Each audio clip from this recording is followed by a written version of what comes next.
వినాయక నవరాత్రుల పూజలో భాగంగా గ్రాన్యూల్స్ ఇండియా లిమిటెడ్ కర్మాగారంలో జరిగిన అన్న ప్రసాద వితరణ కార్యక్రమం. జీడిమెట్ల ఇండస్ట్రియల్లోని గ్రాన్యూల్స్ ఇండియా లిమిటెడ్ కర్మాగారంలో జరుగుతున్న వినాయక నవరాత్రుల ప్రత్యేక పూజలు సందర్భంగా సుమారు 1000 మందికి అన్నప్రసాద కార్యక్రమం నిర్వహించారు. కర్మాగారం యాజమాన్యం వారు మాట్లాడుతూ, పర్యావరణ పరిరక్షణను కాపాడుతూ ఈకో ఫ్రెండ్లీగా గత 3 సంవత్సరాల నుండి మట్టి వినాయకుని ఏర్పాటు చేసి ప్రత్యేకంగా పూజలు చేసి ప్రతి సంవత్సరము ఇలాగే 1000 మందికి ఈ అన్నప్రసాద కార్యక్రమం ఏర్పాటు చేస్తామని వివరించారు. ఈ కార్యక్రమంలో కర్మాగారం కార్మికులతో పాటు చుట్టుపక్కల కాలనీల ప్రజలు పెద్ద సంఖ్యలో పాల్గొన్నారు.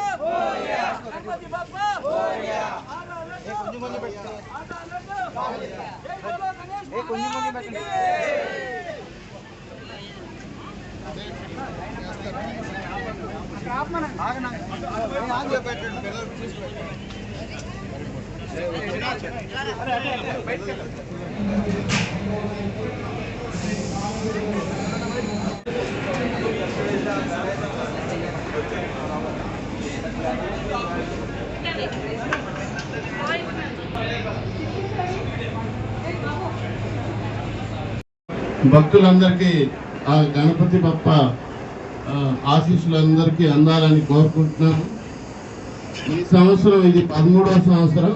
సో ఇంతవరకు దిగ్విజయంగా ఈ కార్యక్రమాన్ని నిర్వహిస్తున్నాము. ఈ అన్నదానం కానీ లేదంటే మన ఈకో ఫ్రెండ్లీ గణేష్ ఐడల్ ఈరోజు యాక్చువల్లీ ఒక 8,000 నుండి 10,000 మందికి అన్నదాన కార్యక్రమం నిర్వహించి ఈ కార్యక్రమం తర్వాత మన గణేష్ గణనాథుని యాక్చువల్గా ఫైనల్గా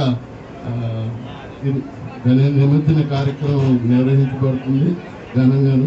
సో అధిక సంఖ్యలో భక్తులు పాల్గొని ఈ కార్యక్రమాన్ని బాగా చేయాలని కోరుకుంటున్నాం. ఇదంతా గ్రాన్యూల్స్ ఇండియా లిమిటెడ్ కంపెనీ ముందున్న ఈ కమిటీ పేరు గ్రాన్యూల్స్ గణేష్ ఉత్సవ కమిటీ ఆధ్వర్యంలో మొత్తం ఈ కార్యక్రమాన్ని నిర్వహిస్తున్నారు.